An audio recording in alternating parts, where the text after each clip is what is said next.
제가 얼마 전이 아니죠. 뭐 이제 차를 운전을 계속 하니까 다니기도 하면서 차를 운전하고 가다가 이 집 근처 이런 데는 괜찮아요. 그냥 잘 아니까 가고 그러는데 인천 쪽이나 저 부평 이런 데 가면 좀 헷갈립니다. 그래서 내비게이션을 켜고 그곳을 찾아갑니다. 그러니까 내비게이션을 켜고 가다가도 우회전을 해야 되는데 잘못 지나쳐 버리면 분명 하는 얘기가 있어요. 차에서 들려오는 얘기가 우리 내비게이션에서 안 써 있죠. 경로를 재탐색합니다. 또 지나쳐서 가도 10번이고 20번이고 계속해서 경로를 재탐색합니다. 무엇입니까? 내가 잘못 가고 또 잘못 가도 우리의 방향은 항상 내비게이션이 그 방향을 잃지 않고 가르쳐 주는 거예요. 책망하고 왜 이렇게 가니 책망하는 것이 아니라 우리가 가야 할 방향을 다시 그곳에서 정확히 알려주고 있습니다. 여러 번 잘못되는 이런 반복된 인생 가운데서도 하나님이 책망하기에 앞서서 먼저 너희의 삶의 방향이 이렇게 가야 된다고 알려주시는 음성입니다. 그걸 귀 기울이지 않으면 또 지나쳐야 돼요. 계속해서 그런 것이 반복되면 저도 한 2번, 3번 그러니까 제 자신에게 짜증이 났지만 올바로 내비게이션을 보고 알려주는 대로 가는 것이 내가 목적지를 향해서 갈 수 있는 길입니다. 주님의 음성은 경로를 재탐색해서 내가 목적의 삶을 올바로 갈 수 있도록 계속해서 알려주시는 겁니다. 그 말씀을 마음 가운데 잘 들으시면 삶의 유익이 될 것 같습니다. 요한복음 5장 25절에도 듣는 자는 살아나리라 말씀해 주셨어요. 9마디인데 듣는 자는 살아난다. 듣는다는 것은 그냥 내 귀로 인식해서 듣는 것뿐만이 아니라 그 말씀에 따라서 순종하는 것이 듣는다는 의미입니다. 우리 자녀들에게도 너 아빠 말 좀 잘 들어 하는 것은 그 아빠 말에 순종하기를 원하는 아빠의 마음이 있는 것입니다. 그것이 하나님의 마음인 것입니다. 듣는 자는 살아날 것입니다.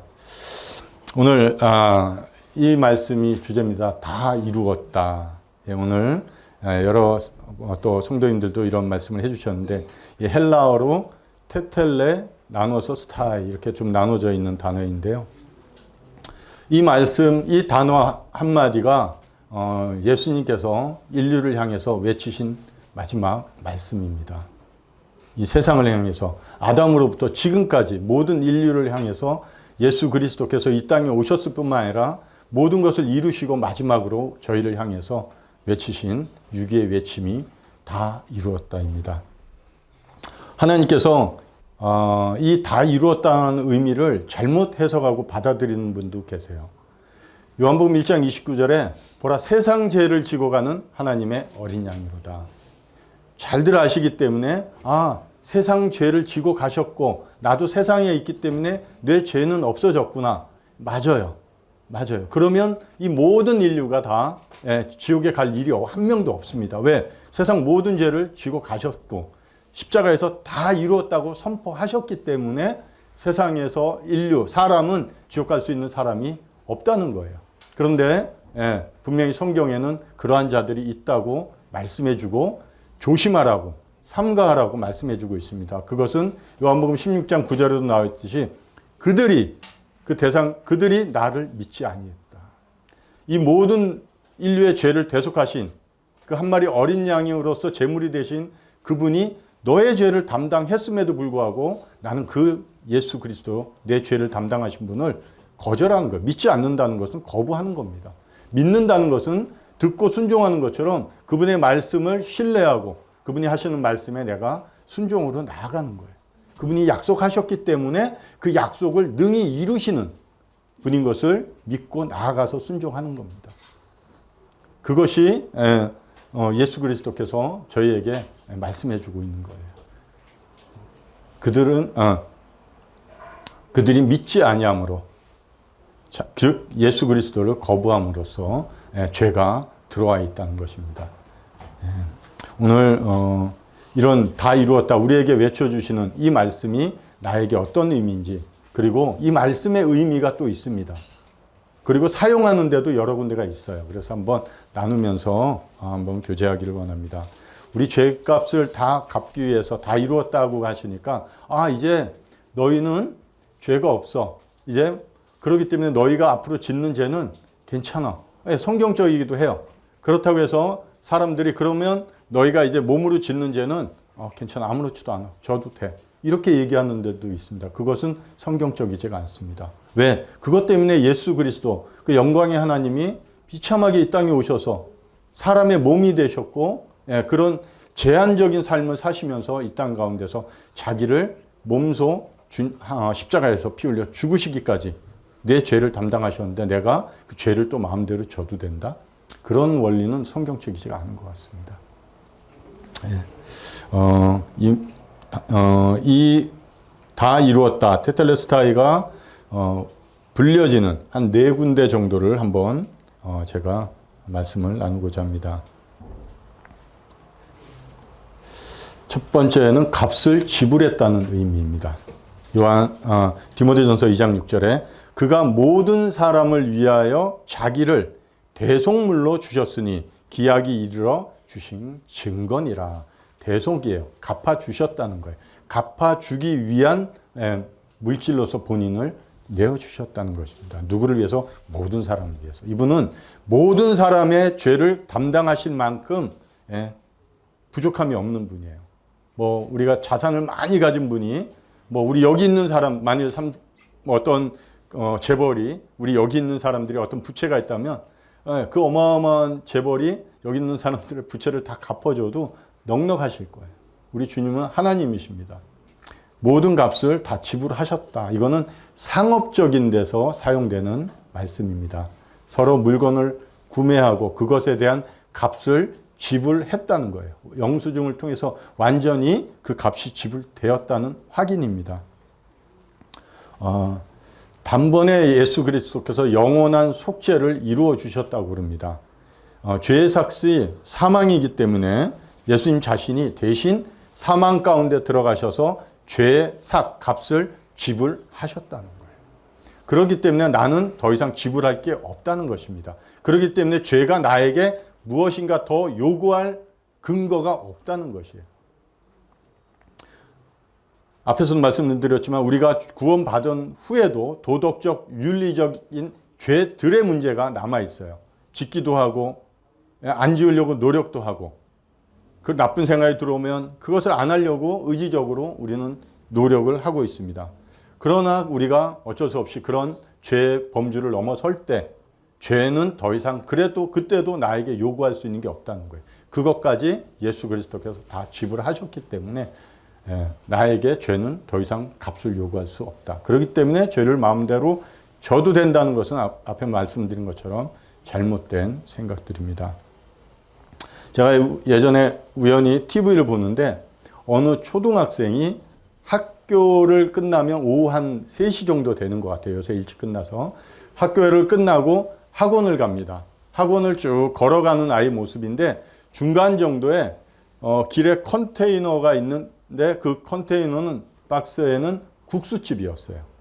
그래서 아이가 학원 가기 전에 참으로 그 국수를 매일 먹고 가더라고요. 자주 오니까 이 국수집 여자 사장님도 아이의 이름을 알고 더 줄까 하면서 신경 써주면서 국수를 먹는 모습을 봅니다. 저도 왜 봤는지 모르겠지만 보고 또 가고 그 아이가 계속된 그런 반복적인 생활을 하는 걸 보여줬어요. 그러면서 제가 가만히 느낀 거는 저 아이가 국수는 먹는데 그냥 가더라고요. 자꾸 돈도 안 내고.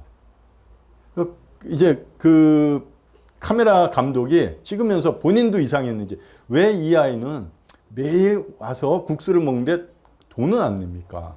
물어보니까 이 아이 부모님이 바쁘다 보니까 아버지가 한 달치 국수값을 미리 낸대요. 그러니까 이 아이는 아버지가 돈을 내는 걸 받는지 안 받는지 몰라도 아버지가 내가 너 국수값 한 달치를 냈으니까 너는 먹고 가기만 하면 돼 하고 아이에게 알려줬고 아이는 거리낌 없이 스스럼 없이 그 국수집에 가서 아버지의 말을 믿고 그대로 국수를 먹고 가는 그 모습. 뭐 물어보지도 않고. 왜? 당연한 거니까. 아버지께서 아드님을 통해서 내가 지불해야 될 죄에 대한 모든 값을 계산 다 했다는 거예요. 근데 자꾸 거기서 우리가 계산하려고 어떤 분은 그런 마음이 있는 거 좋은 것 같다고 생각이 들어요. 뭔가 그래도 내가 조금 보태야지. 그러나 하나님 앞에서 하나님께서 말씀해 주세요. 의로우신 하나님이 그건 갖고 오지 말라고. 너희의 의는 거룩하신 하나님 앞에서 하나님이 받으실 만큼 좋은 의가 되지 못한다. 의가 없는 거라고. 예. 이사야 64장 6절에 정확히 얘기합니다. 너희의 의는 더러운 누더기와 같아.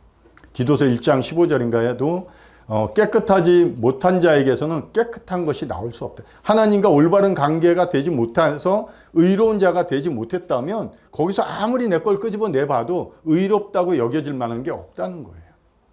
하나님의 기준이 중요해요. 하나님 너무하신 거 아니냐. 그분이 절대 주권자고 그분이 나를 심판하고 나의 죄의 문제를 다루실 분이기 때문에 그분의 말씀이 중요한 거예요. 내 생각, 내 기준이 중요한 게 아닙니다. 하나님이 오늘 그렇게 말씀해 주는 거예요. 너의 값을, 죄의 값을 다 지불했다. 어떻게 들리시 모릅니다. 감사함으로 받으면 그렇게 순종하시면 돼요. 감사함으로. 그러나 그것에 정말 가서 따지고 계산됐는지 확인해보고 한번 해보시고 성경을 열어보셔도 다 지불되셨을 거예요. 그게 성경에 그렇게 나와 있습니다. 두 번째는 이게 흠없는 제물. 자, 볼게요. 요한일서 2장 2절에 그는 우리 죄를 위한 화목제물이니 우리만 위할 뿐 아니요 온 세상의 죄를 위하십니다. 화목제물이에요. 하나님과 사람과 화목하지 못하다는 거예요. 왜? 죄는 하나님을 향한 반역이기 때문에 반역하는 자와 반란군과 정부는 대적하는 사이일 수밖에 없어요. 나는 그렇게 생각 안 할지 몰라도 내가 하나님과 올바른 관계에 있지 못하다면 내가 하나님을 대적하는 자예요. 하나님을 반역하는 자라고 하나님은 명확히 얘기하고 계십니다. 이것은 언제 사용하냐면 제사장들이 제단에 있으면서 죄를 지은 자가 자신의 죄를 하나님의 은혜의 방법으로 일순간 아니면 일시적으로 가려주기 위해서 하나님이 흠없는 제물, 양으로 하겠습니다. 양을 가져와서 나에게 제단에서 드려지면 그러면 내가 그 흠없는 제물을 받고 너의 죄를 없다고 여겨줄게 하는 것이 이 두 번째 흠없는 제물입니다. 그럴 때 제사장이 그 제물, 양을 보고 다 살펴보고 어떠한 점이나 흠이 없을 때 테텔레스타이 하고 이것은 흠없는 제물이다 하고 외치는 것입니다. 예수 그리스도는 하나님의 아들, 죄가 없으신 분이에요. 사람의 죄를 담당하기 위해서 구약에는 일시적으로 그렇게 사람이 직접 자신의 어린 양을 가져와서 내 죄값으로 하나님께 드렸습니다. 하나님은 그것을 받으시고 그 죄를 없다고 여겨주셨습니다. 그것이 구약에서 하나님과 죄인들 간에 회복할 수 있는 그런 방법으로 주신 거예요. 근데 흠없는 제물, 아무 제물이나 가져올 수 없다는 겁니다. 내가 필요 없는 거, 내가 그냥 갖고 있다가 그냥 별로 좋지도 않고 상태도 안 좋은 병든 이런 제물을 가져오는 게 아니라는 거예요. 그분은 하나님의 아들이십니다. 사람의 죄를 담당하기 위해서는 죄 없는 사람이 있어야 돼요. 동물로는 일시적으로 가리움을 구약에는 받았지만 이런 예수 그리스도, 신약이라는 이 기준점에 오신 예수 그리스도는 성령으로 잉태하셨습니다.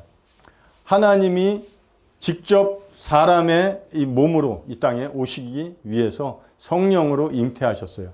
왕으로 큰 건장한 신체 건강한 분으로 와가지고 내가 너희를 구속할 인류의 구속자 그리스도야 하지 않고 완전한 사람으로 오셨다는 거예요. 완전한 사람이시기 때문에 사람의 죄를 담당하실 수 있는 제물이 되는 거예요. 그래서 단번에 자기를 하나님께 제물로 드렸다는 거예요. 하나님이 그것을 받으셨고 그 제물이 흠이 없기 때문에 그 제물을 의지하는 자에게 흠 없다고 동일하게 죄 없다고 여길 수 있는 거예요. 그 제물이 흠이 있으면 우리는 그렇게 죄 없다, 흠 없는 존재로 여김을 받을 수가 없습니다.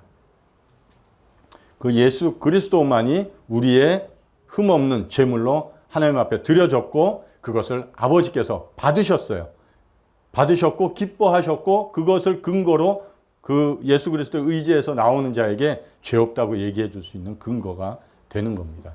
예수 그리스도 흠없는 제물로 드려졌고 그 재물을 받으셨다는 증거는 부활입니다. 그분은 살아나셨어요. 세 번째 한번 보겠습니다. 종의 순종. 이것은 히브리서 5장 8절 9절 한번 읽겠습니다. 그가 아들이시면서도 받으신 고난으로 순종함을 배워서 온전하게 되셨은즉 자기에게 순종한 모든 자에게 영원한 구원의 근원이 되시고, 자기에게 순종한 모든 자에게 영원한 구원의 근원, 즉 구원자가 되실 수 있다는 거예요. 왜? 이 아들이지만 이 아드님도 아버지의 뜻에 순종하셨다는 거예요. 이 종의 순종, 이 테텔레스타이가 쓰여지는 것은 주인의 명령에 종이 그 명령을 다 완수했을 때, 테텔레스타이하고 저는 주인이 시키신 모든 명령을 다 순종해서 이루었습니다 할 때 사용되는 말씀입니다. 예수님이 십자가에서 마지막으로 외치신 이 외침은 아버지를 향해서, 아버지께서 저를 향해서 하라고 하신 그 모든 일들을 다 마쳤습니다. 종으로서 다 감당하셨다는 거예요. 성경에 종이라는 단어가 나옵니다. 우리는 잘못하면 영어 단어가 그런 게 있지만 직원이라는 개념을 가질 때가 있어요. 그런 거는 서번트라는 단어는 뭐냐면 직원은 내가 대가를 받고 내가 하고 싶을 때 하고 내가 선택권이 있지만, 종은 슬레이브라는 이 노예라는 단어는 자기의 선택권이 없어요. 전적으로 주인에게 모든 것을 의지할 수밖에 없고 주인의 소유고 주인이 하라는 명령만 따를 수밖에 없는 이런 신분의 상태인 것입니다. 예수 그리스도가 그렇게 되셨다는 거예요. 그렇게 되지 않아도 되는, 왜? 아들이신데 그 아드님이 종의 모습을 가지시고 순종하셨다는 거예요. 왜? 그렇게 순종하는 자에게 생명의 근원이 될 수 있는 틀을 마련하시기 위해서.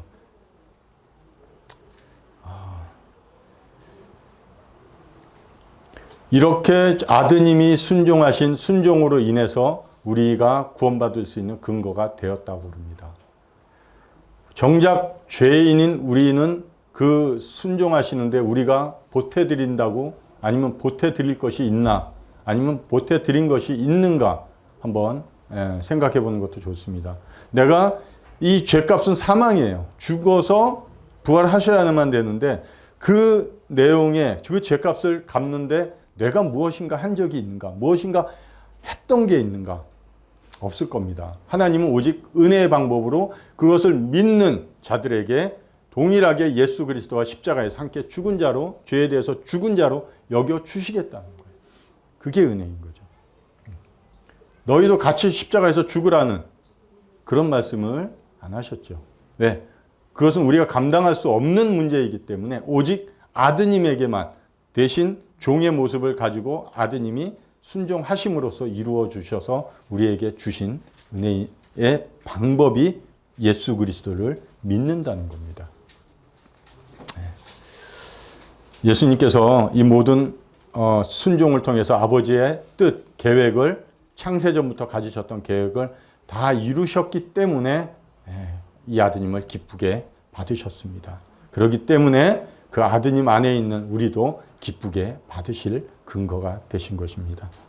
네 번째, 완성된 작품에 이 단어를 씁니다. 에베소서 1장 13절에 그 안에서 너희도 진리의 말씀 곧 너희의 구원의 복음을 듣고 그 안에서 또한 믿어 약속의 성령으로 인치심을 받았다. 도장이 찍혔다는 거예요. 이 완성된 작품에, 그 작품에 화가면 화가가 사인을 합니다. 지금 서시안 형제님이 이렇게 전시회를 하고 계세요. 거기에 가서 그림을 잘 보면 SH 이것이 항상 어느 쪽에든 기록이 되어 있습니다. 써 있습니다. 그림에. 왜? 이것은 그분의 그림이라는 거예요. 예수 그리스도께서 우리가 단순히 예수님이 모든 일들을 이루는 성경의 사실들을 내가 배우고 아는 것이 아니라 성령께서 내 안에 오셔서 그것을 믿음으로 여겨주시고 하나님의 말씀을 듣게 하시고, 그리고 지혜와 계시의 영이기 때문에 열어서 볼 수 없는 것들을 보여주신다는 거예요. 거듭나지 아니하면 하나님 나라를 볼 수 없다고 그럽니다. 들어가기 이전에 볼 수도 없대요. 그 거듭나는 것은 성령이 내 안에 오셔서 열어서 보여주셔야 돼요. 그래야지 하늘나라가 보입니다. 예수를 주라고 고백할 수 있는 것도 성령의 능력이고, 하나님을 아버지라고 부를 수 있는 용기를 주시는 것도 성령의 능력입니다. 그것이 내 안에서 하시는 일이에요. 성령이 제 안에 있는 거 보입니까? 보이지 않죠. 그러나 저는 성령을 통해서 구원받은 것을 여러분들이 알 수는 있나요? 예, 그렇죠. 니고데모에게 얘기했듯이 바람이 어디로 와서 어디로 가는지는 알 수 없지만 성령으로 난 사람도 그러하다. 바람은 볼 수 없지만 우리 서시안 형제님 그림을 보면 바람이 보여요.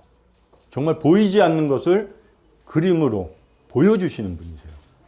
저는 그 그림들을 여러 가지 중에서 보면서 어떤 숲을, 나무, 길 같은데 풀들이 한쪽으로 쫙 치우쳐져 있고, 지금 가면 진달래 꽃잎이 한쪽으로 치우쳐져서 쏠려가 있는 모습들을 그려놓았어요. 뭡니까? 바람이 그쪽으로 불고 있는 거예요.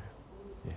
우리는 바람이라는 존재는 볼 수 없지만 바람이 어떻게 불고 있는 그 현상을 통해서 바람을 알 수가 있습니다. 저의 모습을 통해서 성령이 저 안에서 일을 하고 계시고 하나님을 믿고 하나님이 그 안에 완성된 작품이라고 성령을 통해서 도장을 찍어주는 분이구나 하고 알 수 있는 것입니다. 여러분 마음에 성령께서 도장으로 찍혀주셔야 돼요. 알 수는 없지만 우리는 그 하나님을 인식할 수는 있어요. 왜? 은혜로 주신 것들을 깨닫게 하기 때문에. 그래서 감사합니다는 표현을 하는 게 별거 아닌 것 같지만 그거 하나님이 하시는 거예요. 아까 어느 분들 질문이 있고 이런 거 저런 거 많은 생각이 있지만 없던 생각이 새롭게 태어나고 없던 기준이 내 안에 나타나면 미세하게나마 잘 느끼지 못했을지라도 하나님이 내 안에서 일하고 계신다. 이렇게 믿으시면 좋을 것 같습니다.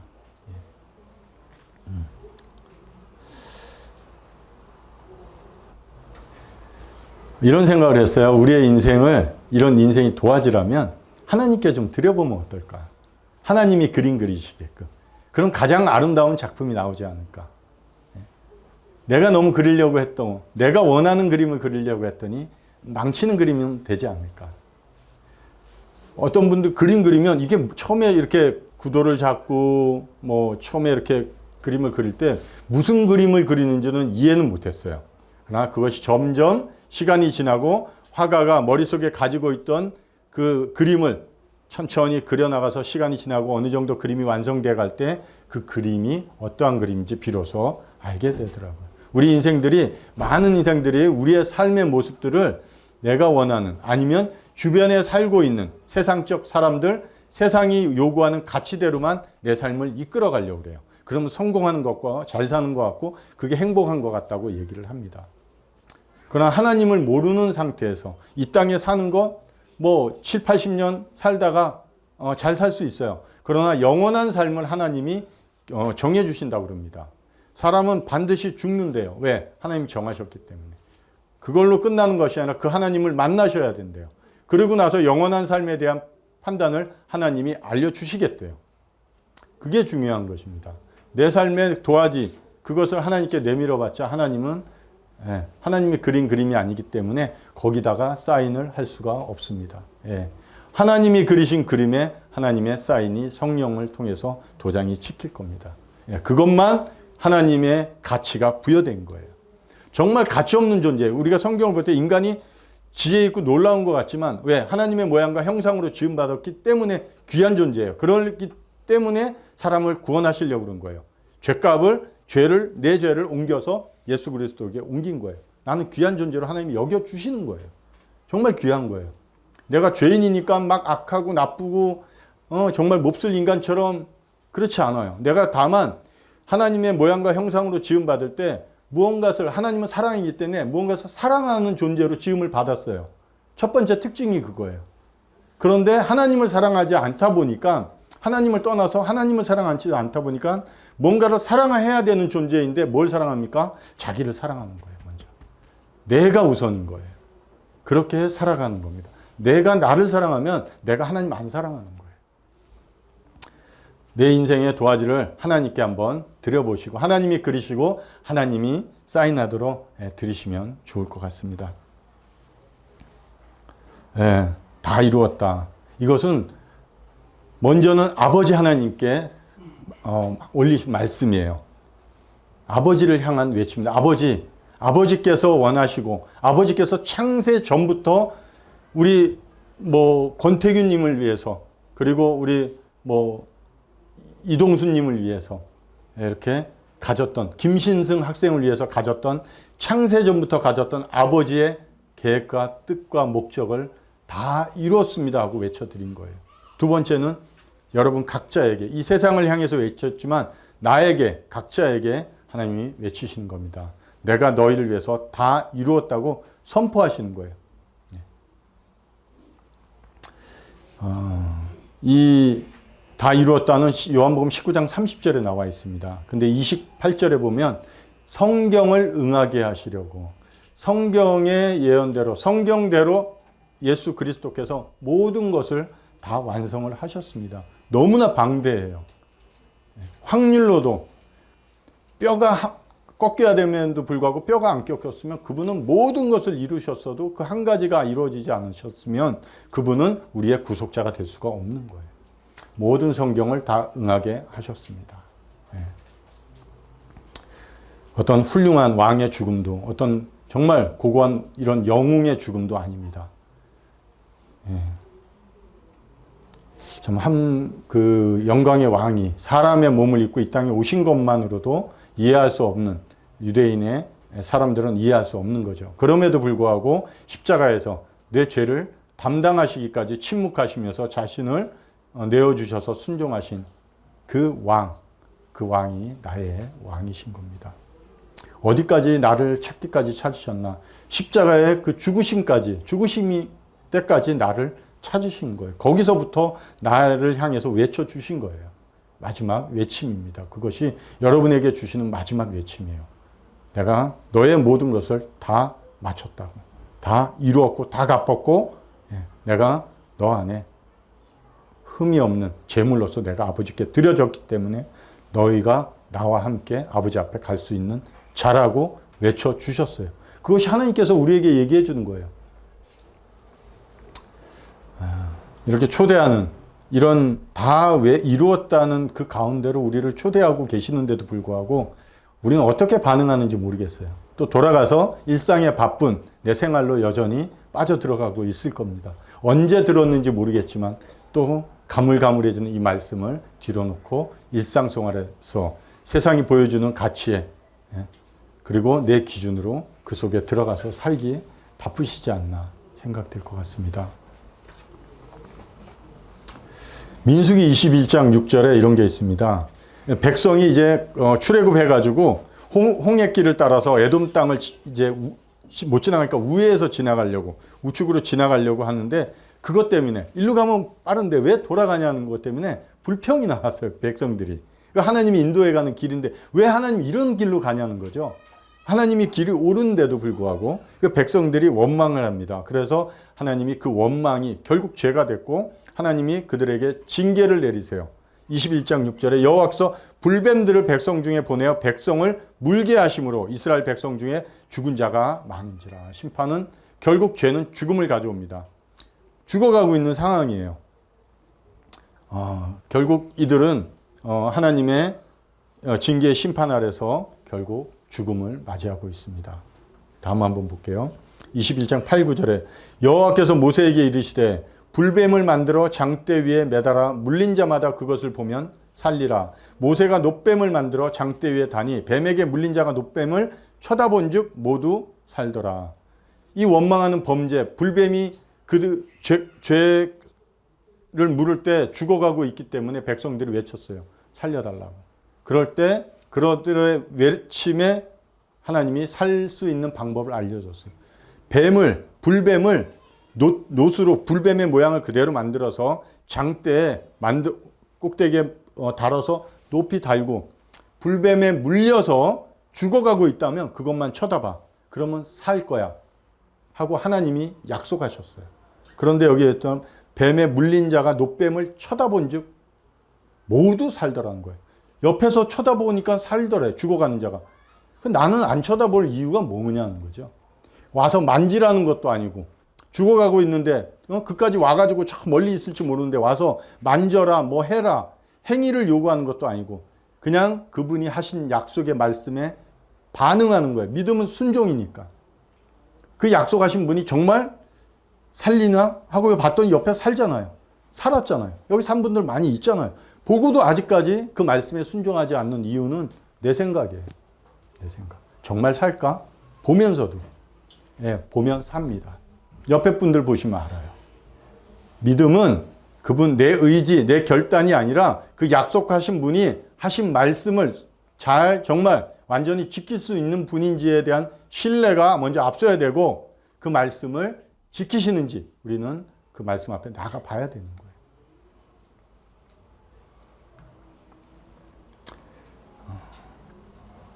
요한복음 8장에 간음한 여인이 돌로 맞아 죽기 일보 직전에 예수님께 이런 말씀을 듣습니다. 대답하되 주여 없나이다. 예수께서 이르시되 나도 너를 정죄하지 아니하노니 가서 다시는 죄를 범하지 말라 하시니라. 간음의 죄는 돌로 맞아서 죽임을 당하는 형벌입니다. 그러나 많은 사람들이 예수 그리스도께서 죄 없는 자가 돌로 치라고 할 때 모든 사람이 떠나가고 이제 정작 심판자이신 예수님 앞에 이 여인이 남아 있습니다. 예수님이 얘기합니다. 나도 너를 정죄하지 않겠다. 내가 정죄하지 않겠대요. 가서 다시는 죄를 범하지 말라. 죄를 범하지 말라는 것은 죄를 즐겨하지 말라는 거예요. 예전처럼. 죄를 즐겁게 하면서 그걸 즐겨서 죄를 지으려고 다니지 말라는 거예요. 예수님께서 말합니다. 나도 너를 정죄하지 않는. 신승아, 이제 내가 너의 죄를 다 갚았기 때문에 내가 다시 너의 죄로 인한 너의 죄값을 묻지 않을게. 얘기하십니다. 그리고 가라고. 그런데 이 여인이 어떻게 하냐면 돌아갔어요. 뒤에 내용을 보니까 없어요. 근데 이런 생각이 있습니다. 제가 실화인데 고등학교 때 친구를 좀 괴롭혀가지고 그 친구 부모님이 우리 어머님한테 전화가 왔어요. 그래서 우리 어머님이 노발대발 해가지고 저를 데리고 그 정릉인 것 같은데 친구 집에 갔습니다. 가기 싫었어요. 제가 이렇게 막 괴롭혀서 잘못한 건 알았지만 가기는 싫었어요. 그런데 가서 그 아버지 앞에서 무릎 꿇고 사과를 했습니다. 되게 무섭고 두려웠지만 하기도 또 어떨 때는 싫었지만 그 친구도 있고 그 아버지 앞에서 무릎 꿇고 사과하고 용서를 빌었습니다. 한참 빌었어요. 그리고 그 훈계 소리도 많이 들었어요.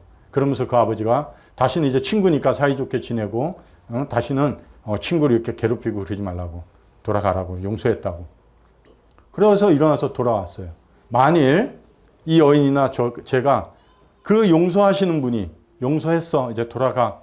잠깐만요. 제가 아직 감동이 안 왔어요. 제 마음에 확신이 없어요. 느낌이 없어요. 어떤 변화가 없어요. 그러니까 조금만 기다려 보세요. 제가 말씀하신 건 알겠는데 제 안에서 그런 것들이 나오면 제가 믿을게요.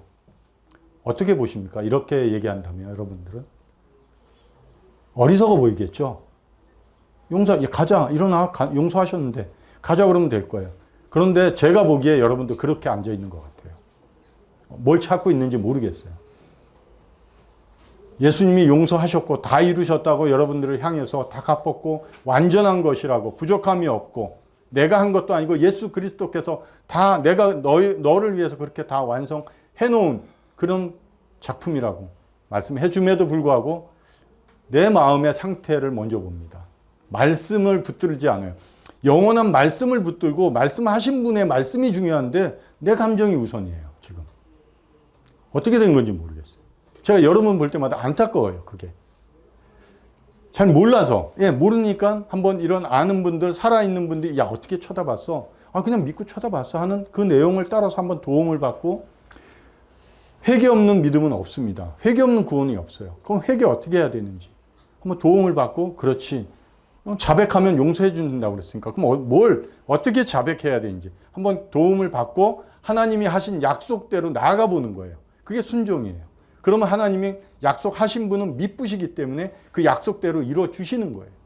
처음엔 내가 반신반의할지는 모르지만 구원받고 경험한 자들이 얘기해 주잖아요. 그런데도 여전히 나도 너를 정죄하지 않겠다 하는데 이 여인이 그 예수님 보면서 예수님 잠깐만요. 제가 아직 감동이 안 왔어요. 아직 확신이 안 왔어요. 예수님 조금만 기다려 보세요. 언제까지 그 예수님 바쁘신데 세워놓겠습니까? 그 땡볕에. 언제까지 무릎 꿇고 다시 한번 얘기해 달라고 그렇게 쪼르고 있을 겁니다. 예, 제가 여러분들 볼 때 그런 마음 같아요. 예, 좀 바뀌셨으면 좋겠습니다. 예수님이 요한복음 6장 38절 내가 하늘에서 내려온 것은 내 뜻을 행하려 함이 아니요 나를 보내신 이의 뜻을 행하려 합니다. 예, 주님은 순종하셨어요. 자기 뜻이 아니에요. 아버지의 뜻. 아버지가 나를 사랑하신다는 거예요. 아버지가 내가 구원받기를 원하신다는 거예요. 근데 그 구원받을 방법이 도저히 없다는 거예요. 본인들에게는. 사람 자체에게는. 어느 누구도. 그렇기 때문에 아들에게 그것을 맡긴 거예요. 내 뜻이 이래. 창세 전부터 가지고 계신 그 하나님의 뜻에 아드님이 실행하셨습니다. 아버지가 계획하신 그 계획을 아드님이 이 땅에 오셔서 다 이루셨다. 실행하셨어요. 이제 성령께서 내 안에 그것을 이루어 주시는 거예요. 도장을 찍어 주시는 거예요. 우리가 가끔 내 성령이 없는 것 같아. 막 그런 것 때문에 그래요. 말씀에 집중해 보시고 한 번 더 주님 앞에 기도해 보세요. 뭐라고 하셨는지. 오늘 말씀은 왜 들려주셨는지. 그 말씀 앞에서 내 감정이 어떤 건지를 찾지 마시고 그 말씀에 내 마음을 드리세요. 그대로. 이게 어떤 표현인지 모르겠어요. 그게 어렵고 이해가 안 된다면 한번 개인 교제 이렇게 하시면서 한번 말씀 앞에 내가 어떻게 나가야 되는지 한번 도움을 받으시면 좋겠습니다. 누가복음 22장 42절에서 44절입니다. 제가 한번 8절인데 잘못 읽고 44절 한번 읽겠습니다. 이르시되 아버지여 만일 아버지의 뜻이거든 이 잔을 내게서 옮기시옵소서. 그러나 내 원대로 마시옵고 아버지의 원대로 되기를 원하나이다 하시니 천사가 하늘로부터 예수께 나타나 힘을 더하더라. 예수께서 힘쓰고 애써 더욱 간절히 기도하시니 땀이 땅에 떨어지는 핏방울 같이 되더라. 내 죄 때문에 내가 기도해야 되는데 예수님이 이렇게 기도하세요. 예수님이 하나님이십니다. 완전한 사람이지만 하나님이시면서도 아버지의 뜻이 이 잔, 이 나의 죄가 담겨있는 이 잔을 아버지께서 받으실 때, 아버지를 통해서 내가 아드님이 받으실 때 힘드셨어요. 이 예수님도.